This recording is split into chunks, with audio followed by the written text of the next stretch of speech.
Style icon Shruti Haasan చేతుల మీదుగా శుభప్రదం షాపింగ్ మాల్ జూలై 3 నల్గొండలలో గ్రాండ్ ఓపెనింగ్.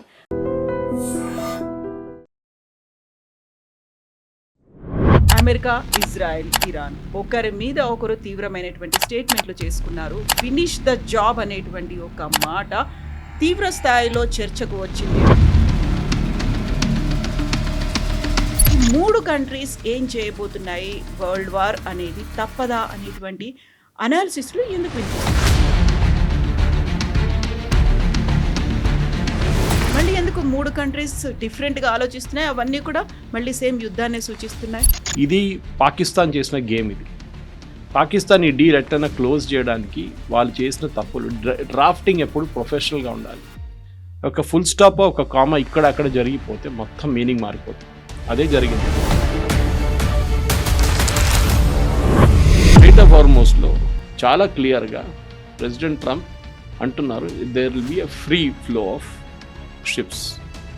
ఇరాన్ అంటున్నారు కాదు, మేము చెప్పింది మా వైపు నుంచి వెళ్ళాలి. ఇప్పుడు ఆ గొడవ నడుస్తుంది, క్లారిటీ లేదు దాంట్లో. సో ఇప్పుడు అదే ఇరాన్ చాలా క్లియర్గా ఇజ్రాయెల్కి చెప్తోంది మీ యజమాని మాట మీరు వినండి అని. అమెరికాకి చెప్తోంది మీ పెంపుడు శక్తుల్ని అదుపులో పెట్టుకోండి అనేది. చాలా స్ట్రాంగ్ వాయిస్ అంత రావడానికి. మొన్నటిదాకా ఈ డీల్ అవుతే బాగుండేది, సీజ్ ఫైర్ కంటిన్యూ అవ్వాలి అని చెప్పినటువంటి ఇరాన్ అంత స్ట్రాంగ్గా ఎందుకు మళ్ళీ బయటకు వస్తుంది అలా?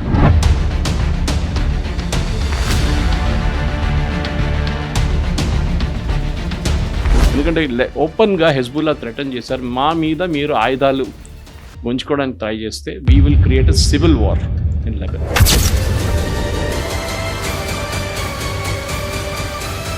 ఇజ్రాయెల్ చాలా క్లియర్గా తెలిసిపోయింది. ఆపరేషన్ సింధూర్ జరిగిన తర్వాత దట్ ఎర్దోగాన్ ఒక మిసైల్ సప్లయర్గా మారిపోయాడని. వీళ్ళకి డౌట్ ఏంటంటే ఇరాన్ దగ్గర ఉన్న చాలా మటుకు మిసైల్స్ సప్లై చేసింది టర్కీ అని. టర్కీని ఇప్పుడు టార్గెట్ చేస్తున్నారు. లెబనాన్ అయిపోయింది, నెక్స్ట్ ఇప్పుడు టర్కీ మీద పడతారు. And that will be very dangerous Erdogan. నమస్తే, నేను కథ. Welcome to I dream news and నిజాలు.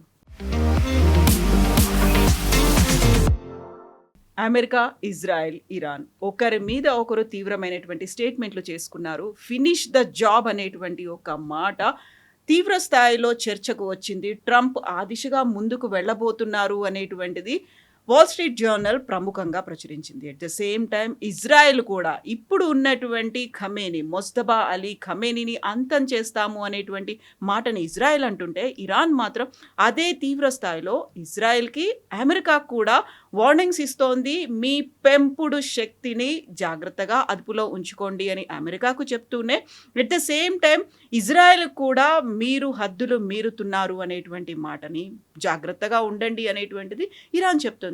ఈ మూడు కంట్రీస్ ఏం చేయబోతున్నాయి, వరల్డ్ వార్ అనేది తప్పదా అనేటువంటి అనాలిసిస్లు ఎందుకు వినిపిస్తున్నాయి? మనతో పాటుగా ఉన్నారు సీనియర్ జర్నలిస్ట్ సురేష్ కొచ్చతిల్ గారు. సార్ నమస్తే. సో మళ్ళీ బ్యాక్ టు స్క్వేర్ వన్ అన్నట్టుగా మళ్ళీ ఖతార్, దోహాలో ఏదో జరగబోతోంది, శాంతి చర్చలు ఉంటాయి అనుకుంటున్నప్పుడు మళ్ళీ ఎందుకు మూడు కంట్రీస్ డిఫరెంట్గా ఆలోచిస్తున్నాయి? అవన్నీ కూడా మళ్ళీ సేమ్ యుద్ధాన్ని సూచిస్తున్నాయి. బికాజ్ ఈ మెమరాండమ్ ఆఫ్ అండర్స్టాండింగ్ కాదు, ఇది మిస్అండర్స్టాండింగ్లో వర్డింగ్స్ చాలా అంబిగ్యువస్గా వచ్చేసింది. అంటే మీరు ఆ వర్డ్ని ఎట్లా తిప్పొచ్చు, ఇటు చెప్పొచ్చు, అటు చెప్పొచ్చు. ఫర్ ఎగ్జాంపుల్ ఒక దాంట్లో అన్నారు ఇరాన్కి $6 బిలియన్ ఖతార్ దగ్గర పడిన డబ్బులు ఉంది, అది ఇరాన్కి ఇచ్చేద్దాం, provided the meet certain mile stones. అదేంటి, ఒకటి వీళ్ళు న్యూక్లియర్ డీల్ గురించి మాట్లాడాలి, మాట్లాడడంలో డబ్బులు ఇవ్వచ్చా లేకుంటే కన్క్లూడ్ చేసినప్పుడు డబ్బులు ఇవ్వాలన్నా ఆ క్లారిటీ పెట్టలేదు. ఇది పాకిస్తాన్ చేసిన గేమ్. ఇది పాకిస్తాన్ ఈ డీల్ ఎట్టన క్లోజ్ చేయడానికి వాళ్ళు చేసిన తప్పులు. డ్రాఫ్టింగ్ ఎప్పుడు ప్రొఫెషనల్గా ఉండాలి. ఒక ఫుల్ స్టాప్ ఒక కామా ఇక్కడ అక్కడ జరిగిపోతే మొత్తం మీనింగ్ మారిపోతుంది. అదే జరిగింది. స్ట్రెయిట్ ఆఫ్ హార్మోస్ గురించి Iran and Oman will maintain the strait of Hormuz and keep it open అన్నారు. Something in that language. Point number 1లో ఇరాన్ ఏమంటారు, కరెక్టే కదా, అది మేము మా దగ్గర మెయింటైన్ చేయమన్నారు, మేము ఛార్జ్ చేస్తాం ఫీజ్. ఇప్పుడు ఒమాన్తో మాట్లాడుతున్నాం మేము, వీ విల్ స్టార్ట్ ఛార్జింగ్ అని యూఎస్ ఇవ్వాలి కూడా చెప్పారు ప్రెసిడెంట్ ట్రంప్. అది చేస్తే అంతే సంగతి మీది. ఒమాన్కి ఆల్రెడీ దీనికన్నా ముందు వార్నింగ్ ఇచ్చారు US. And Omani army, navy, air force అంతా పవర్ఫుల్ కాదు, ఇరాన్ లాగా కాదు. వాళ్ళు ఇరాన్కి ఫోర్స్, ఎయిర్ ఫోర్స్, నేవీ ఏం లేదు, కానీ మిసైల్స్ ఉన్నాయి వాళ్ళ దగ్గర. ఒమాన్ దగ్గర అది లేదు. Oman will face a big problem రేపు యూఎస్ ఏమైనా చేస్తే. ఇప్పుడు ప్రెసిడెంట్ ట్రంప్కి ఇది ఉన్నప్పుడు ఇంకో ప్రాబ్లం వచ్చి దిగింది. ఆయన వాళ్ళకు డిస్క్లోజర్ చేయాల్సి వచ్చింది. వాళ్ళ లీగల్ రిక్వైర్మెంట్ ప్రకారం మీరు చైర్లో కూర్చున్నప్పుడు ఎంత సంపాదించారు. సో ఇప్పుడు లాస్ట్ ఆల్మోస్ట్ 1.5 years నా $2 billion సంపాదించారు అని డీటెయిల్స్ ఇచ్చారు. దాంట్లో బ్రేకప్ కూడా ఉంది. దీంట్లో అన్నిటికంటే పెద్దది క్రిప్టో టోకన్స్. క్రిప్టోకరెన్సీని యూజ్ చేసి ఇది చాలా షేడీ బిజినెస్. ఇది ఎవరు ఇచ్చారో మీకు తెలియదు, ఎవరి దగ్గరికి వెళ్తుంది మీకు అది కూడా తెలియదు, మీరు ఇది ఎక్కడ దాచిపెట్టారో అది కూడా తెలియదు. 635 million కాయిన్స్ అమ్మారు, సెలబ్రేషన్ కాయిన్స్ అంట. ఆలోచండి, దాంట్లో 635 million సంపాదించారు. 526 million క్రిప్టో సంపాదించారు. దీంట్లో ఒక పెద్ద పెట్టుబడి ఈ క్రిప్టోలో పెట్టింది పాకిస్తాన్ నుంచి. ఎవరు పెట్టారు? ఈ డీల్ పాకిస్తాన్తో ఇంత ప్రేమ మొదలైంది ఈ క్రిప్టో తర్వాత స్టార్ట్ అయింది. ఇది అసీం మునీర్ డబ్బులు అని చెప్తున్నారు. అసీం మునీర్ పెట్టుబడి కోర్స్ ఆయన దగ్గర ఇంత డబ్బులు ఉండవు, is just general in the Pakistan army. So ఎక్కడి నుంచి ఆయనకు వచ్చింది? ఆబ్వియస్లీ అక్కడ పాకిస్తాన్లో ఉన్న చాలా మటుకు ఆఫ్ఘనిస్తాన్ పాకిస్తాన్ బార్డర్లో ఉన్న డ్రగ్ ట్రేడ్ వాళ్ళ దగ్గర నుంచి వచ్చిన డబ్బులు. ఇది పెద్ద డ్రగ్ ట్రేడ్. ఇది మనకి వరల్డ్లో 2 ట్రయాంగిల్స్ ఉంది. ఒకటి ఆఫ్ఘనిస్తాన్ పాకిస్తాన్, కోర్స్ పంజాబ్ వైపు వస్తుంది. నెక్స్ట్ అటు that is Cambodia, Laos, Thailand, ఒక మయన్మార్, ఒక ట్రయాంగిల్ అక్కడ ఉంది. ఇక్కడి నుంచి వెళ్ళే డ్రగ్స్ అంతా ఇప్పుడు కంట్రోల్ చేస్తుంది తాలిబాన్. మనం చూస్తున్న గొడవ, తాలిబాన్ మీద బాంబు వేస్తున్నారు, తాలిబాన్ వీళ్ళ మీద సూసైడ్ అటాక్లు చేస్తున్నారు, ఈజ్ బికాజ్ ఆఫ్ డ్రగ్స్. ఈ డ్రగ్ ట్రేడ్ పాకిస్తాన్ ఆఫ్ఘనిస్తాన్తో చాలా ఫ్రెండ్లీగా ఉన్నప్పుడు వీళ్ళు డివైడ్ చేసుకుంటుండే ఆర్మీ వాళ్ళు. పాకిస్తాన్ ఆర్మీ పొలిటీషియన్స్కి ఏదో చిన్న చిల్లర ఇస్తుండే వాళ్ళు, కానీ ఆర్మీగా మెయిన్గా డివైడ్ చేసుకుంటారు. దీనికన్నా ముందు జియాల్ హక్ ఉన్న టైం నుంచి పర్వేజ్ ముషరఫ్ దాకా అండ్ డౌన్ టు ఇప్పుడున్న అసీం మునీర్. దాంతోపాటు ప్రధానమంత్రి వీళ్ళు ఏం చేస్తారంటే ఫస్ట్ లండన్లో పెద్ద మ్యాన్షన్ కొనుక్కుంటారు. It will be millions. అక్కడ కొనుక్కొని వీళ్ళ ఫ్యామిలీని అక్కడ షిఫ్ట్ చేస్తారు. పిల్లలు అక్కడే స్కూల్లో చదువుకుంటారు, కాలేజ్ చదువుకుంటారు. వాళ్ళు పాకిస్తాన్లో ఏం చదువుకోరు వాళ్ళు.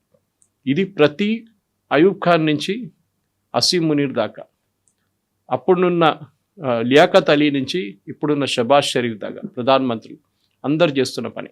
వీళ్ళందరికీ ఇంక్లూడింగ్ ఫరూక్ అబ్దుల్లా అండ్ ఒమర్ అబ్దుల్లా. ఆ టెండెన్సీ కాశ్మీర్లో కూడా ఉంది. మెహబూబా ముఫ్తీ ఫ్యామిలీ వాళ్ళకు కూడా లండన్లో పెద్ద ఇల్లు ఉంది. ఒమర్ అబ్దుల్లా దీనికన్నా ముఖ్యమంత్రి అయ్యే ముందు ఎప్పుడు ఆయన ఫ్రీ ఉన్నప్పుడు ఎంపీగా ఉన్నప్పుడు అంతా 6 నెలలు అక్కడ ఉంటారు సమ్మర్ టైంలో. Same with Farooq Abdullah. వీళ్ళంతా బిజినెస్ ఇదన్నమాట. సో ఇప్పుడు అమెరికన్ కాంగ్రెస్లో డెమోక్రాట్స్ ఏమంటున్నారంటే ఎలక్షన్ అయిపోగానే, ఇప్పుడు రాబోయే మిడ్ టర్మ్ పోల్స్ రాగానే we will start investigating Trump ఏమంటున్నారంటే, నిన్న ఎయిర్ ఫోర్స్ 1 బోర్డు చేసే ముందు ఎయిర్ ఫోర్స్ 1 అది ఇంకో స్కాండల్. అది కొత్త ఎయిర్ ఫోర్స్ 1 ఖతార్ దగ్గర ఒక ప్లేన్ ఉండేది. ఆ ప్లేన్ ఖతార్ యూజ్ చేయట్లేదు, వాళ్ళకి ఏదో ప్రాబ్లం ఉండేది అంతా. వాళ్ళు దాన్ని అమ్మడానికి చాలా ట్రై చేశారు, ఖతారీ గవర్నమెంట్ అమ్మలేకపోయారు. న్యూస్లో అది వచ్చింది ఈ ప్లేన్ ఉందని చెప్పి. సో ట్రంప్ అక్కడ వెళ్ళినప్పుడు ఎయిర్పోర్ట్లో ఇది పార్క్ చేస్తుంది ప్లేన్. సో ట్రంప్ అడిగారంటే ఏంటి ఈ ప్లేన్ అంటే, వాళ్ళు చెప్పారు ఇట్లా we're trying to sell it, Qatar Airways కోసం కొన్నాం, we're not able to sell it, నాకు ఇచ్చేయండి అన్నారంట. ఓకే తీసుకోండి అని చెప్పారు వాళ్ళు.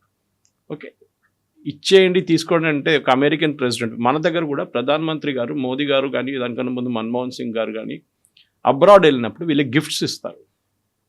అవార్డు ఇవ్వడం సపరేట్, గిఫ్ట్ సపరేట్. ఈ గిఫ్ట్స్ మీరు తీసుకెళ్ళకూడదు. మన దగ్గర ప్రతిభా పాటిల్ ప్రెసిడెంట్గా ఉన్నప్పుడు ఆమె కొన్ని గిఫ్ట్స్ తీసుకెళ్ళిపోయింది ఆఫ్టర్ షీ డెమిటెడ్ ఆఫీస్. మీ ఆఫీస్ అంటే మీరు ప్రధానమంత్రిగా ప్రెసిడెంట్ కానీ మీ టర్మ్ అయిపోతే మీరు దీన్ని తీసుకెళ్ళకూడదు, అది ప్రధానమంత్రి ఆఫీస్లోనే ఉంటుంది. ఇప్పుడు కొత్తగా మ్యూజియం స్టార్ట్ చేశారు మోదీ గారు వచ్చిన తర్వాత, దాంతో ఆక్షన్ కూడా స్టార్ట్ చేశారు. అంటే సమ్ థింగ్స్ ఆర్ లైక్, మీరు కూడా వెళ్తుంటారు ఫంక్షన్స్కి, మెమెంటో మీద మెమెంటో మీకు వస్తుంది, మోదీ గారికి పెద్ద మెమెంటో వస్తుంది.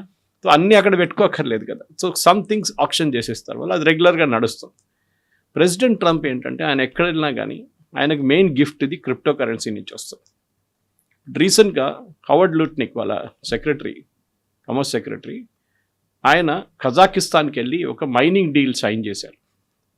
కజాకిస్తాన్ దగ్గర ఎక్విప్మెంట్ లేదు మైనింగ్ చేయడానికి, యుఎస్ కంపెనీలు సప్లై చేస్తారు, వాళ్ళే మైనింగ్ కూడా చేస్తారని చెప్పి ఒక ఒప్పందానికి వచ్చారు. ఈ కంపెనీ ఎవరు ఆపరేట్ చేస్తారు? ప్రెసిడెంట్ ట్రంప్ కొడుకు అండ్ లిట్నిక్ కొడుకు. తో ఇప్పుడు కాంగ్రెస్లో, యుఎస్ కాంగ్రెస్లో మళ్ళీ పెద్ద గొడవ దీని మీద. ఏం జరుగుతుంది, ఎవరు ఈ కాంట్రాక్ట్ సైన్ చేశారు, why is it that only these people will do the mining అని చెప్పి పెద్ద కాంట్రవర్సీ నడుస్తుంది. అక్కడ ఇది అన్నీ నడుస్తున్నప్పుడు మన వార్ యాజ్ యూజువల్ బ్యాక్ బర్నర్లో వెళ్ళిపోయింది. నిన్న US team Steve Witkoff and Jared Kushner ఖతారీస్తో మాట్లాడారు. ఇరాన్ అన్నారు వీళ్ళతో కలిసే ప్రసక్తే లేదు, ముందు వీళ్ళ కండిషన్స్ ఫుల్ఫిల్ చేయనియండి ఎంఓయూలో, దాని తర్వాత మేము మాట్లాడతాం వాళ్ళు. ఇప్పుడైతే we'll not speak to them. నాకు అర్థం కావట్లేదు వీళ్ళు ఇంత దూరం దానికి ఎందుకు వెళ్ళారు, ఫోన్ మీద అయిపోతుండేదంతా. ఇప్పుడు అంటున్నారు లోవర్ లెవెల్లో టెక్నికల్ టాక్స్ నడుస్తాయి. ప్రాబ్లం ఎక్కడ వచ్చిందంటే కవిత గారు మీకు గుర్తుండే మనం ఎప్పుడు జేసీపీఓ గురించి మాట్లాడుతుంటాం. ఈ జేసీపీఓ డీల్ ప్రెసిడెంట్ ఒబామా టైంలో నెగోషియేట్ చేశారు, సంతకం పెట్టారు 2015లో. ఇప్పుడు ప్రెసిడెంట్ ట్రంప్ మీరు డీల్ చూస్తే ఆయన దగ్గర ఉన్న ఆప్షన్స్ మీరు కూల్గా కూర్చొని అనలైజ్ చేస్తే ఇప్పుడున్న దాంట్లో జేసీపీఓ దగ్గర కూడా రారు వీళ్ళు. Iran will not have any nuclear weapons. ఇది ఫస్ట్ సెంటెన్స్ జేసీపీఓ డీల్లో ఉంది. Okay, Iran will not by అంటే కొనరు బయట నుంచి. మీరు తయారు చేసుకోవచ్చు, ఇంకోటి కొనొచ్చు బయట. నార్త్ కొరియా ఉన్నాడు కదా పక్కన, that we will not by. ఇది కండిషన్స్ ఉంది. కానీ ఇదే కండిషన్స్ జేసీపీఓలో ఉండే. అప్పుడు మీకు గుర్తుంటుంది మనం మాట్లాడుకున్నాం దీని గురించి. ప్రెసిడెంట్ ఒబామా ఏం చేశారంటే ఒక $1.6 బిలియన్ ఆయన రిలీజ్ చేశారు ఇరాన్. ఆ డబ్బులు ఎక్కడి నుంచి వచ్చింది మీకు బహుశా చెప్పుంటాను. షా ఆఫ్ ఇరాన్ స్టోరీ చెప్పాను నేను. Yes, the same story. Shah of Iran ఇచ్చిన డబ్బులు అది. ఇప్పుడు ప్రెసిడెంట్ ట్రంప్ ఏం చెప్తున్నారంటే ఖతర్ దగ్గర ఒక $6 బిలియన్ పడి ఉన్నాయి శాంక్షన్ అమౌంట్. ఇరాన్ ఏమంటున్నారు ముందు మాది రిలీజ్ చేయండి, తర్వాత మేము మాట్లాడతాం. యుఎస్ ఏమంటున్నారు, జేడీ వ్యాన్స్ అంటున్నారు ఇవాళ నిన్న ఒక వీడియో ఇంటర్వ్యూలో ఫాక్స్ న్యూస్తోని, yes we will give that money, కానీ అది ఇరాన్కి ఇవ్వం, మేము కొంత ఎన్జిఓస్కి ఇస్తాం. ఇరాన్లో ఉన్న బయట ఉన్న కొన్ని ఎన్జిఓస్కి ఇస్తే వాళ్ళు ఇరానియన్స్ కోసం ఫుడ్ కొనుక్కుంటారు, అది ఇరానియన్ గవర్నమెంట్కి హ్యాండ్ ఓవర్ చేస్తారు.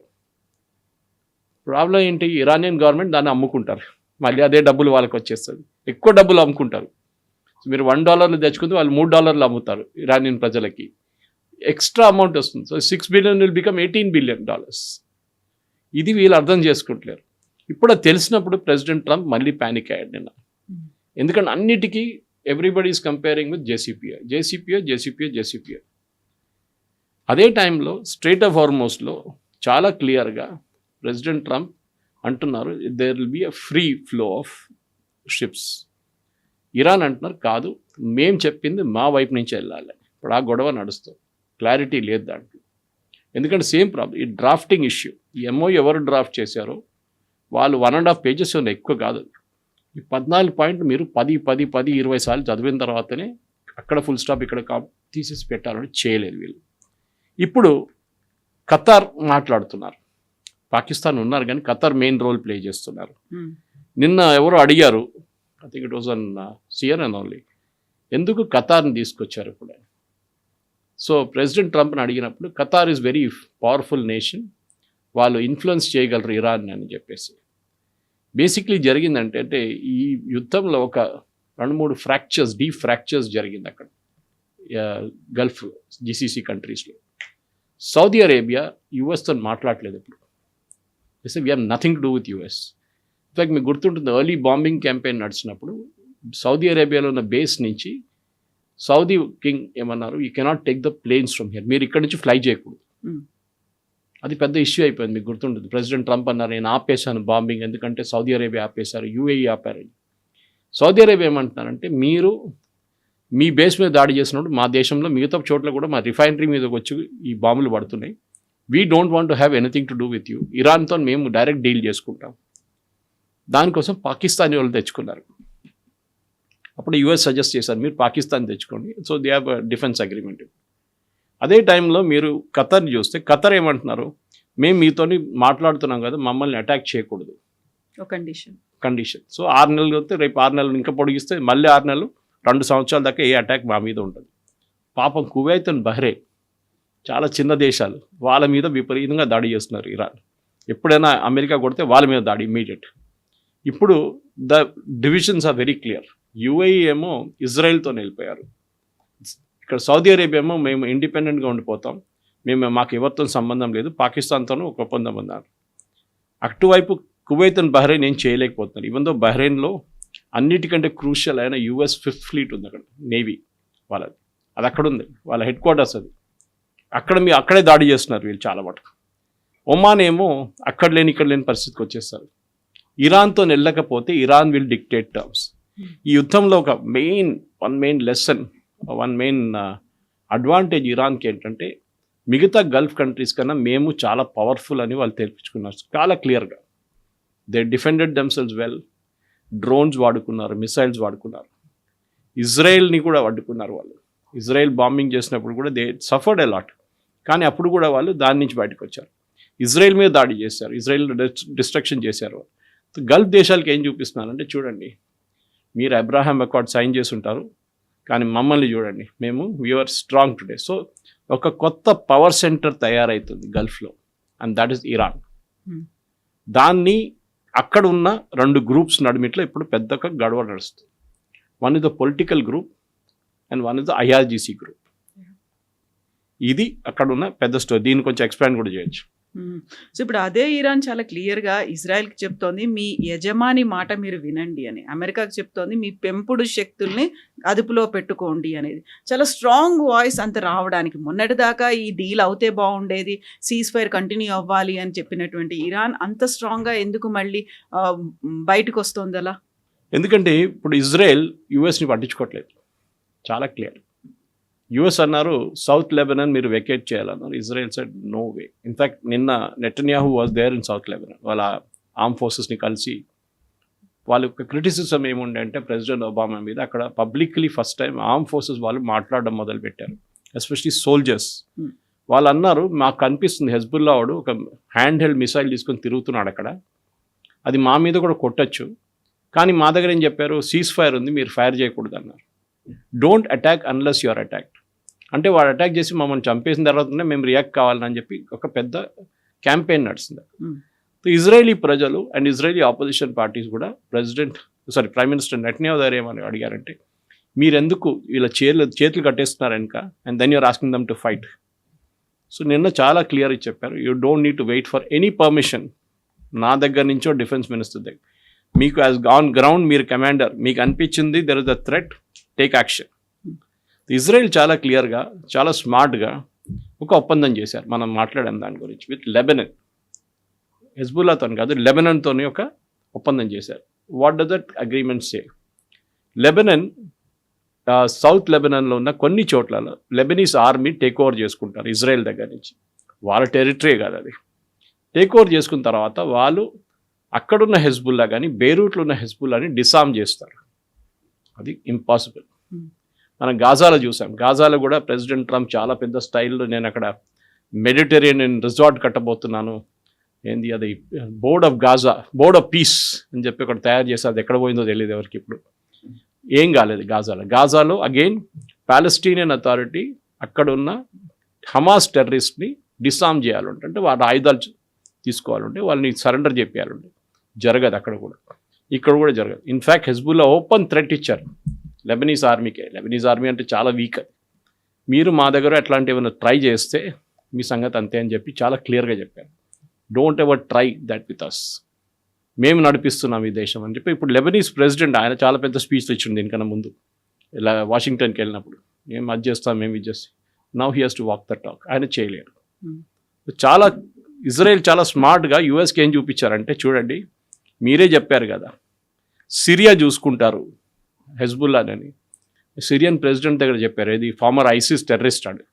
ఆయన చెప్పాడు, నేను దీనికి వెళ్ళను, మేము దోస్తులు ఇద్దరం, మేము వీఆర్ బ్రదర్స్. చాలా క్లియర్గా తెలిసిపోయింది. ఇవాళ పొద్దున సిరియాలో there is a new political change happening. ఇవాళ పొద్దున దాని డీటెయిల్స్ నేను తయారైతున్నప్పుడు విన్నాను అది వీడియో, కానీ ఐ కుడెంట్ గ్రాస్ప్ ఇట్. ఏదో పెద్ద మార్పు వస్తుంది సిరియాలో కూడా. అదే టైంలో లెబనీస్ గవర్నమెంట్ కూడా చాలా వీక్ అయిపోతారు ఇప్పుడు. ఎందుకంటే ఓపెన్గా హెజ్బుల్లా థ్రెటన్ చేశారు, మా మీద మీరు ఆయుధాలు గుంజుకోవడానికి ట్రై చేస్తే we will create a civil war in Lebanon. వాళ్ళు చేయొచ్చు, ఎందుకంటే షియా వాళ్ళు దే ఆర్ షియాస్ అండ్ వాళ్ళ population is approximately I think around 18-20% మంది వాళ్ళు అక్కడ. వాళ్ళు కావాలంటే పెద్ద గొడవ చేయొచ్చు అక్కడ, ఎందుకంటే వాళ్ళకి పొలిటికల్ సపోర్ట్ ఉంది. వాళ్ళ దగ్గర 16 మంది ఎంపీలు ఉన్నారు పార్లమెంట్లో, లెబనీస్ పార్లమెంట్లో. సో వీళ్ళకి ఒక మిలిటరీ వింగ్ ఉంది, పొలిటికల్ వింగ్ ఉంది అనమాట. సో అది అక్కడ నడుస్తుంది. So Israel is in safe position. Israel కానీ ఒక మేజర్ మార్పు తీసుకొస్తున్నారు కవిత గారు. బెంజమిన్ నెటన్యాహు అనౌన్స్ చేశారు, యుఎస్ ఎప్పుడు చూస్తే ఇజ్రాయెల్ని థ్రెటన్ ఏం చేస్తారంటే మీ ఆయుధాలు మేము ఆపేస్తాం, మీకు రాకుండా చేస్తాం. ఒకటి వీళ్ళు అంటున్నారు we giving you donation $3.2 billion last year, ఆయుధాలు ఇచ్చాం మేము, అది మొత్తం ఆపేస్తాం. ఇజ్రాయెల్ అన్నారు, ఇప్పుడు అంటున్నారు okay no problem, take your time. ఒక 10 సంవత్సరాల్లో నెటన్యాహు ఒక టార్గెట్ పెట్టారు, దట్ యుఎస్ నుంచి $1 ఆయుధం కూడా మేము కొనాం. సో ఆయన దగ్గర అడిగారు which will be the country where you will go to, ఈ సెడ్ ఇండియా. సో మన దగ్గర ఇండియాతోని పెద్ద ఇజ్రాయలీ డీల్స్ రాబోతుంది. ఇప్పుడు ఇజ్రాయెల్కి కావాల్సిన చాలా ఆయుధాలు ఉన్నాయి, వాళ్ళకి మిసైల్స్ ఉండొచ్చు, వాళ్ళ దగ్గర యాంటీ ట్యాంక్ ఉండొచ్చు, అది కాకుండా కలాష్నికోవ్ లాంటి రైఫిల్స్ ఉండొచ్చు, మనం ఆల్రెడీ ఉత్తరప్రదేశ్లో తయారు చేస్తున్నాం. ఇట్లాంటి చాలా మటుకు ఆయుధాలు నౌ జాయింట్ ఇజ్రాయెల్, ఆల్రెడీ మన దగ్గర 3 వెంచర్స్ ఉన్నాయి ఇండియాలో, దాంట్లో ఒకటి హైదరాబాద్లోనే ఉంది. సో ఇజ్రాయెల్ ఇప్పుడు ఒక కొత్త ఒక స్ట్రాటజీ మార్చేస్తున్నారు, that we will deal with India not with US. So US ఇప్పుడు భయపడుతున్నారు, ఎందుకంటే యుఎస్లో ఉన్న కంపెనీలు మెక్డొనాల్డ్ డగ్లస్ కానీ మిగతా రేథాన్ లాంటి companies, they are defence contractors. వాళ్ళ పని ఇది, వాళ్ళ డబ్బులు బిలియన్స్లో వాళ్ళకి రెవెన్యూ వస్తుంది ఇజ్రాయెల్ నుంచి, యుఎస్ గవర్నమెంట్ దగ్గర నుంచి. ఇప్పుడు అది మొత్తం ఆగిపోతుంది. And Saudi Arabia and other countries from Gulf, వీళ్ళందరూ ఆపేస్తే దెన్ యుఎస్ డిఫెన్స్ ఇండస్ట్రీ పడిపోతుంది. ఈ US defence industry president Trump కానీ ఏ ప్రెసిడెంట్ అయినా కానీ వాళ్ళ క్యాంపెయిన్కి బిలియన్స్ ఇస్తారు డబ్బులు, నీళ్ళలా ఖర్చు పెడతారు వాళ్ళు అంతా. ఇప్పుడు అదంతా ఆగిపోతుంది. ఇది వాళ్ళకి అన్నిటికంటే పెద్ద భయం అనమాట. So this is where Netanyahu, ఇప్పుడు మీరు చూస్తే 2 వారాల ముందు Netanyahu is in very weak position. ఆయనకు ఒక ఎలక్షన్ ఉంది ఇప్పుడు ఇంకా 2 నెలల్లో. Now he's become strong because I will not withdraw from Lebanon. Iran దగ్గర చెప్పారు మీ జాగ్రఫీ అక్కడ, మీరు ఇక్కడేం చేస్తున్నారు, మీకు దీంతో సంబంధమే లేదు, you have no right, there is a government there is a Lebanese government, వాళ్ళు చూసుకుంటారు, మీరు దీంట్లో don't get into financing these fellows. మీరు చూస్తే లాస్ట్ వీక్ ఒక పెద్ద టనల్ వాళ్ళకి కనిపించింది, మీరు వీడియో చూసుంటారు, హ్యూజ్ టనల్ నెట్వర్క్. దాంట్లో టాప్ పోర్షన్లో షాప్స్ ఉంది, ఇల్లు ఉంది, దాని నడిమిట్లో ఒక సైడ్ నుంచి టనల్ స్టార్ట్ అవుతుంది. సో దానికోసం ఇజ్రాయెల్ చాలా క్లియర్గా అటాక్ చేస్తున్నప్పుడు సౌత్ లెబనాన్లో ఈ ఇంటి మీద దాడి చేస్తున్నారు. వాళ్ళు తెలిసిపోయింది this place has got tunnels and we should attack అని చెప్పేసి, అది ఇప్పుడు నడుస్తాను. సో ఫినిష్ ద జాబ్ అనేటువంటి మాట అక్కడ డొనాల్డ్ ట్రంప్ యూజ్ చేశాడు అని, బట్ హోప్స్ అన్నీ కూడా ఖతార్ దోహాలో అయ్యేటువంటి చర్చల మీద ఉన్నాయి అనేది. ఫినిష్ ద జాబ్ అన్న తర్వాత మళ్ళీ యూటర్న్ ఎందుకు తీసుకున్నారు, ఎందుకు మళ్ళీ ఖతార్ వైపు చూస్తున్నారు, ఆ శాంతి చర్చలు అవుతాయి, మళ్ళీ డీల్ సీజ్ ఫైర్ వీటన్నిటి కోసం ఎందుకు చూస్తున్నారు? ఒక స్ట్రాంగ్ స్టేట్మెంట్ అనేది ట్రంప్ దగ్గర నుంచి వస్తుంది అన్నట్టుగా వాల్ స్ట్రీట్ జర్నల్ అయితే పబ్లిష్ చేసింది. ఇన్ఫాక్ట్ వాల్ స్ట్రీట్ జర్నల్ ఇంకో స్టోరీ ఇచ్చారు దీనికి ఎందుకు ఇదంతా అవుతుంది అనేది. ఒకటి, ప్రెసిడెంట్ ట్రంప్కి డొమెస్టిక్లీ చాలా పెద్ద ప్రెషర్ ఉంది ఆయన మీద. మనం దీని ముందు లుట్నిక్ వాళ్ళ కొడుకు అని ప్రెసిడెంట్ ట్రంప్ కొడుకున్నాడు, ఒక కజాకిస్తాన్ మైన్ డీల్ గురించి మాట్లాడాం. అది కాదు కవిత గారు, ఇంకా చాలా కరప్షన్ ఉంది. యుఎస్ ప్రెసిడెంట్కి మన ప్రెసిడెంట్ లాగానే పార్డన్ చేయడానికి ఒక అథారిటీ ఉంది. మన దగ్గర కూడా చూసుంటారు మీరు, దసరా టైంలో కొంతమంది విడుదల చేస్తారు.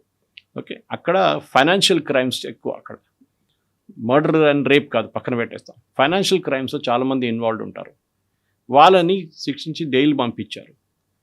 ఇప్పుడు ప్రెసిడెంట్ ట్రంప్ కొత్త రేట్ ఎంత అంటే $2 మిలియన్ ఇస్తే ఆయన పార్డన్ చేసేస్తాం. నాకు $2 మిలియన్ ఇవ్వాలి మీరు, అది డైరెక్ట్ ఆయన తీసుకోవడం, నా క్యాంపెయిన్ డబ్బులకి $2 మిలియన్ పెట్టండి, ఓపెన్గా నడుస్తుంది. ఆల్రెడీ ఒక 20-30 మందిని దీనికన్నా ముందు ఆయన రాగానే పార్డన్ చేశారు.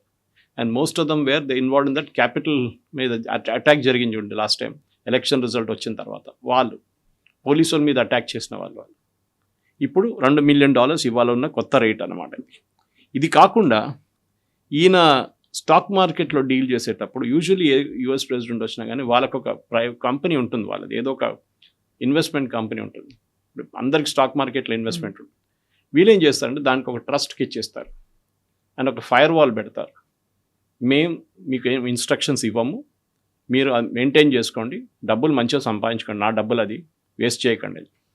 ఇప్పుడు ఈ $2 బిలియన్ మనం మాట్లాడినప్పుడు that is what he made totally was around $5 to $26 million.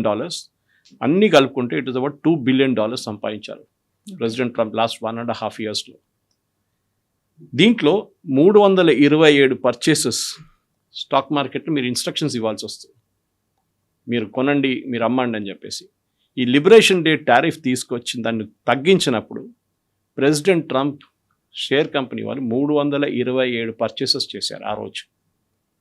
President Trump ఏమంటున్నారు, నాకేం తెలియదు, ట్రస్ట్ వాళ్ళు నడిపిస్తున్నారు, వాళ్ళు చూసుకుంటారు, I'm not getting involve day to day. వాళ్ళ కొడుకున్నాడు కంపెనీలో. ఇప్పుడు చెప్పండి, ఇదే కొడుకు, ఇదే సన్నిన్లా, వీళ్ళందరూ ప్రెసిడెంట్ ట్రంప్తోనే తిరుగుతారు, వాళ్ళ వైట్ హౌస్లోనే ఉంటారు. ఇప్పుడు వాళ్ళకి తెలియకపోవడం ఏమిటి? ఈజీగా తెలిసి ఉంటుంది. ఇవి రేపు అనౌన్స్మెంట్ రాబోతుంది, పెద్ద అనౌన్స్మెంట్ వస్తుంది టారిఫ్స్ గురించి అని, ఇమ్మీడియట్ కొనేస్తాం. మీకు గుర్తుంటుంది ఆయిల్ ట్రేడ్స్ కూడా. ఈ ఇరాన్ వార్లో ప్రెసిడెంట్ ట్రంప్ ఎప్పుడు ఒక అనౌన్స్మెంట్ సాటర్డే రోజు చేస్తారు, దట్ నేను టారిఫ్ పెట్టబోతున్నానని. ఎందుకంటే స్టాక్ మార్కెట్ క్లోజ్ ఉంటుంది, ఫ్రైడే రాత్రి చెప్తారు. ప్యాటర్న్ ఉంది ఆయనకి. అండ్ ఎగ్జాక్ట్లీ మండే మార్నింగ్ నేను అది విత్డ్రా చేస్తున్నాను, ఏం అటాక్ ఏమి ఉండదు, మేము మాట్లాడబోతున్నాం అని చెప్పి ఇమ్మీడియట్ ఆయిల్ ప్రైసెస్ డిప్ అవుతుంది, స్టాక్ మార్కెట్ అప్ అవుతుంది. ఎవరో దీనికన్నా ముందు 3 సార్లు అరౌండ్ 500 ట్రేడ్స్ ఆయిల్లో ఒక $50 నుంచి $60 బిలియన్ సంపాదించారు యూఎస్లో. ఇన్సైడర్ ట్రేడింగ్ అని. It's insider trading obviously. మన దగ్గర చేస్తే చాలా పెద్ద ప్రాబ్లం ఇక్కడ. ఇన్సైడ్ అంటే మీరు కంపెనీ ఎండీగా ఉండి మీకు తెలుసు కంపెనీలో ఏం నడుస్తుందని, మీ షేర్ అమ్మేటప్పుడు ఏదో ఫైనాన్షియల్ రిజల్ట్స్ బాగా రాలేదని చెప్పి మీరు షేర్లు అమ్మేస్తే ఈజీగా సెబీ పట్టుకుంటారు మిమ్మల్ని. మీరు ఒకరే కాదు, మీ రిలేటివ్స్ ఎవరైనా ఉంటే, కంపెనీలో డైరెక్టర్స్ ఎవరైనా ఉంటే అమ్ముకుంటే there is a cooling of period అంటారు వాళ్ళు. ఓకే, నాయిస్ చేయకూడదు రిజల్ట్ వచ్చేదాకా. ఆ టైంలో ఏదైనా బయింగ్ సెల్లింగ్ జరిగింది అనుకోండి, దే విల్ బి కాట్. ఇక్కడ అర్థం కావట్లేదు, ఎందుకంటే ఇక్కడ ఈయనేం చేస్తున్నాడు, అక్కడ ట్రెజరీ సెక్రటరీ కానీ, ఫెడెక్స్ బాస్ కానీ, ఫెడ్ బాస్ కానీ అందరిని తీసేస్తున్నారు, ఆయన మనుషులు పెట్టుకుంటున్నారు. కానీ మొన్న సుప్రీంకోర్టు 3 జడ్జిమెంట్స్, ఒకటి బర్త్ రైట్ గురించి ఒక జడ్జిమెంట్ వచ్చింది, అది ప్రెసిడెంట్ ట్రంప్కి చాలా పెద్ద దెబ్బ. ఇట్లాంటి ప్రెసిడెంట్ ట్రంప్ ఆయన అపాయింట్ చేసిన జడ్జెస్ ఆయన వ్యతిరేకంగా ఇప్పుడు జడ్జిమెంట్స్ ఇస్తున్నారు. యూఎస్లో జడ్జెస్ని పొలిటీషియన్స్ అపాయింట్ చేస్తారు, మన దేశంలో కాదు, మన కొలీజియం ఉంది మన దగ్గర. అక్కడ ఆలోచించండి, మోదీ గారిని జడ్జి పెట్టచ్చు అక్కడ యూఎస్లో ఉంటే. అండ్ క్లింటన్ ఉన్నప్పుడు ఆయన జడ్జెస్ పెట్టచ్చు సుప్రీంకోర్టులో, వాళ్ళ ఫెడరల్ కోర్ట్స్లో. అది కాకుండా ఇప్పుడు నెక్స్ట్ ప్రెసిడెంట్ ఎవరు వస్తారో వాళ్ళు రిటైర్ అయిన వాళ్ళ ప్లేస్లో వాళ్ళ మనుషులు పెట్టు, వాళ్ళు కూడా ప్రెసిడెంట్ ట్రంప్ వ్యతిరేకంగా జడ్జ్మెంట్స్ ఇస్తున్నారు. And that is something that he can't stand అనమాట. మనం చూసాం దీనికన్నా ముందు కూడా టారిఫ్ గురించి, that is the major judgement అది. ఇప్పుడు ప్రెసిడెంట్ ట్రంప్ మీరు ఈ $2 బిలియన్ సంపాదించాలని చెప్పాను చూడండి క్రిప్టో కరెన్సీ డీల్స్లో. ఆయన కంపెనీలో పెట్టుబడి పెట్టిన వాళ్ళు ఉన్నారు, మీరు బిలీవ్ చేయరు. ప్రెసిడెంట్ ట్రంప్ వాళ్ళ కంపెనీ $2 బిలియన్ సంపాదిస్తే వీళ్ళ కంపెనీలో ఇన్వెస్ట్ చేసిన షేర్ హోల్డర్స్ $2 బిలియన్ కోల్పోయారు. How? They have lost $2 billion and president Trump gain $2 billion. ఇప్పుడు ఆయన ఏమంటారు, నాకేం తెలియదు, అదంతా ఎవరో చూసుకుంటున్నారు. సో ఇదంతా చాలా షేడీగా నడుస్తుంది. మనం ఇన్వెస్టిగేట్ చేయాలంటే డిమాండ్ చేయాల్సింది ఒకటి, Asim Munir and president Trump నడిమిట్లో ఉన్న రిలేషన్షిప్ ఏంటి. ఎందుకంటే ఈయన ఇంకా 2 years తర్వాత వెళ్ళిపోతాడు. ఆల్రెడీ ఇప్పుడు ఈ మిడ్ టర్మ్ పోల్స్లో డెమోక్రాట్స్కి మెజారిటీ వస్తే వాళ్ళ ఫ్లోర్ లీడర్ వాళ్ళు అంటున్నారు దట్ మేము వచ్చేస్తే డిసెంబర్లో ఎలక్షన్ అయిపోతుంది, జనవరి ఫిబ్రవరి దాకా కాన్స్టిట్యూట్ చేస్తారు సెనెట్ అండ్ కాంగ్రెస్, అప్పుడు మేము ప్రెసిడెంట్ ట్రంప్ని సమన్ చేస్తాం, సబ్పోయినా ఇష్యూ చేస్తాం, వాళ్ళ ఫ్యామిలీని పిలిపిస్తాం, మీరు ఏం చేశారు చెప్పండి అని. అప్పుడు అసీమ్ మునీర్ స్టోరీ బయటకు వస్తుంది. ఎట్లా ఇన్వెస్ట్ చేశారు పాకిస్తాన్, ఎవరు ఇన్వెస్ట్ చేశారు పాకిస్తాన్ నుంచి, క్విట్ ప్రోకో ఉందా దాంట్లో అని చెప్పేసి. సో ఇదొకటి, ట్రంప్ దట్ ఈస్ ఓవర్. ఇంకోటి the main thing is Israel and Erdogan, ఇదొక పెద్ద problem. And Saudi and US split మాట్లాడినప్పుడు ఎర్దోగాన్ దీనికన్నా ముందు it was the first country to recognise Israel, by the way first Islamic country. ఆలోచించండి, అంత close ఉన్నారు వాళ్ళు. ఇప్పుడు ఇజ్రాయెల్ చాలా క్లియర్గా తెలిసిపోయింది ఆపరేషన్ సింధూర్ జరిగిన తర్వాత దట్ ఎర్దోగాన్ ఒక మిసైల్ సప్లయర్గా మారిపోయాడని చెప్పి. వీళ్ళకి డౌట్ ఏంటంటే ఇరాన్ దగ్గర ఉన్న చాలా మటుకు మిసైల్స్ సప్లై చేసింది టర్కీ అని. సో టర్కీని ఇప్పుడు టార్గెట్ చేస్తున్నాం. సో టర్కీ ఏం చేశారు, వాళ్ళ ఫైనాన్షియల్ అండ్ చాలా మటుకు మిలిటరీ అరేంజ్మెంట్ ఉండే ఇజ్రాయెల్తో, అది క్లోజ్ చేసేసారు. నౌ ఇజ్రాయెల్ హెస్ డిక్లేర్డ్ ఇదంతా అయిన తర్వాత మేము చూసుకుంటాం నిన్ను, you are next in line, you are the next Iran అని చెప్పారంట. సో లెబనాన్ అయిపోయింది, నెక్స్ట్ ఇప్పుడు టర్కీ మీద పడతారు. And that will be very dangerous ఎర్దోగాన్కి. బికాజ్ ఎర్దోగాన్ ఎప్పటి నుంచి, ఎర్దోగాన్ అని కాదు, టర్కీ ఏ ప్రెసిడెంట్ అయినా కానీ వాళ్ళ ఫస్ట్ యాటిట్యూడ్ ఏంటంటే మేము caliphate, we are the original caliphate. ఇప్పుడు మేము క్యాలిఫేట్ మళ్ళీ అంటే ఇస్లామిక్ వరల్డ్ని లీడ్ చేయడానికి టర్కీ ముందు ఉంటుంది, సౌదీ అరేబియా కాదు. సౌదీ అరేబియా ఏమంటారు ఇప్పుడు, we are the custodian of the 2 of the holiest shrines of Islam, Mecca and Medina. So మేము ఇస్లాం లీడ్ చేస్తాం, మీరు కాదు. ఇప్పుడు టర్కీ అంటున్నారు కాదు, మేము లీడ్ చేస్తాం. అది కాకుండా టర్కీ ఇప్పుడు ఇరాన్లో జరిగిన గొడవలో యాక్చువల్లీ రెజ్యూమ్ చేంజ్ జరిగిపోతుండే. ఈ కర్డ్స్కి ఆయుధాలు ఇవ్వడానికి ఇజ్రాయెల్ ప్లాన్ చేశారు ఆల్రెడీ ఇరాకీ కర్డ్స్కి. నిన్న ఒక ఘర్షణ జరిగి కొంతమంది చనిపోయారు ఇరాకీ కర్డ్స్, ఇరాన్తో కొట్టుకున్నారు వాళ్ళు, ఇరానియన్ రెవల్యూషనరీ గార్డ్స్. వీళ్ళ ప్లాన్ ఏముండంటే ఆల్మోస్ట్ 1,00,000 మంది కర్డ్ రెబెల్స్ ఇరాన్లో దూరిపోతారు, ఆయుధాలు ఇజ్రాయెల్ సప్లై చేస్తారు, గవర్నమెంట్ పడిపోతుంది. కానీ ఆ న్యూస్ ఇరాన్కి లీక్ చేసింది టర్కీ. మొత్తం అది ఆపరేషన్ కాల్ ఆఫ్ చేయాల్సి వచ్చింది. సో ఇజ్రాయెల్కి ఇప్పుడు చాలా కోపం ఉంది దట్ టర్కీ చేసిన పని ఇది. ఇప్పుడు కూడా కర్డ్, ఎందుకంటే టర్కీకి ఒక ప్రాబ్లం ఉంది కర్డ్స్తోని, వాళ్ళకి భయం అంటే ఏదో ఒక రోజు కర్డ్స్ మమ్మల్ని కూడా ఓవర్టేక్ చేసుకుని మా దేశం కూడా పట్టుకుంటారు వాళ్ళని చెప్పేసి. So Turkey Erdogan is now in the cross hairs of Israel అని చెప్తున్నారు ఇప్పుడు. అది కాకుండా ఫ్రోజన్ ఫండ్స్ $6 billion నేను చెప్పాను చూడండి. ఇది కాకుండా దీనికన్నా ముందు కొత్తగా స్టోరీ బయటకే వచ్చిందంటే, దీనికన్నా ముందు కొన్ని సంవత్సరాల ముందు, బహుశా అప్పుడు the previous president was there, Biden, South Korea $6 billion ఖతార్కి ఇచ్చారంట. ఖతార్ ఆ డబ్బులు ఇరాన్కి ఇచ్చారు. అదెందుకంటే అమెరికన్ సిటిజన్స్ కొంతమంది ఇరాన్ కిడ్నాప్ చేసుకున్నారు. కిడ్నాప్ చేసిన ర్యాన్సమ్ అమౌంట్ అంట. అంటే ఎవరు సౌత్ కొరియా ఇన్వాల్వ్డే కాదు దీంట్లో. But why did South Korea pay Qatar, why did Qatar pay Iran? ఈ సౌత్ కొరియా దగ్గర డబ్బులు ఎక్కడి నుంచి వచ్చిందని చెప్పి ఇప్పుడు ఒక ఇన్వెస్టిగేషన్ మొదలైంది. అది కూడా బహుశా US గవర్నమెంట్ ఇచ్చుంటారు. అన్నిటికీ ఇప్పుడు లింక్స్ వస్తున్నాయి. సో ప్రెసిడెంట్ అనేది మీరు అడిగిన ప్రశ్న అదే కదా కవిత గారు, సడన్గా ఎందుకు మళ్ళీ యుద్ధం గురించి అంటున్నారు అనేది. Because domestically first was Epstein files ఆయనకి. ఇప్పుడు ఈ స్కాండల్స్ అంతా బయటకు వస్తున్నాడు, మళ్ళీ దీని నుంచి అటెన్షన్ డైవర్ట్ చేయాలంటే ఇంకొక చిన్న యుద్ధం ఇరాన్తో పెట్టుకుందాం మనం అని చెప్పేసి. అదే బహుశా ప్రెసిడెంట్ ట్రంప్ స్ట్రాటజీ అని చెప్పి అమెరికాలో ఉన్న పొలిటికల్ కామెంటేటర్స్ కూడా ఛానల్స్లో చెప్తున్నారు ఇవాళ. సో సూన్ ఈ మధ్య కాలంలో ఇదైతే క్లోజ్ అయ్యి ఎండ్ కార్డ్ పడే ఛాన్స్ ఫుల్ ఫ్లెజ్ వార్ వెళ్ళలేరు ఆయన. అమెరికన్ కాంగ్రెస్లో వార్ పవర్స్ యాక్ట్ ప్రకారం you cannot go for a full power. ఆయన ఏం చేస్తారు, రేపు మళ్ళీ ఏదో షిప్ని తీసుకొస్తారు, ఆ షిప్ మీద దాడి చేస్తారు Iran. And specially that will be an American military ship. American military షిప్ని తీసుకొని స్ట్రేట్ ఆఫ్ హార్మోస్ లోపల నుంచి చిన్న జర్నీ చేసుకున్నప్పుడు ఇరాన్ అటాక్ చేస్తారు. దెన్ అమెరికాకు president can authorise full fledge attack on Iran. అదే బహుశా జరగవచ్చు. ఎందుకంటే ఈ చర్చలు ఎక్కడ పో. ప్రెసిడెంట్ ట్రంప్ ప్రాబ్లం ఏంటంటే ఇది చర్చ ఫినిష్ అయిందంటే మోస్ట్ ఇంపార్టెంట్ ఇస్ యురేనియం. అందరూ కంపేర్ చేయబోతున్నది ఇది జేసీపీ ఆయన బెటరా or this is worse off than JCP. దాంట్లోనే ఆయన పొలిటికల్ ఫ్యూచర్ మొత్తం ఉండిపోతుంది. డెఫినెట్గా this is worse than JCP. అప్పుడు ఆయన ఒబామాని తిట్టారు, ఆ ఒప్పందం మొత్తం చింపి పడేశారు పక్కన. అండ్ దెన్ ఈ క్రిటిసైజ్డ్ ఒబామా, ఓకే, ఈ గార్డెమ్ ఎస్ఓబి ఇదంతా చేశాడు. సో అదంతా ఇప్పుడు తిరిగి వస్తుంది కర్మ. అండ్ ప్రెసిడెంట్ ట్రంప్కి అదే పెద్ద భయం. Thank you so much. Thank you.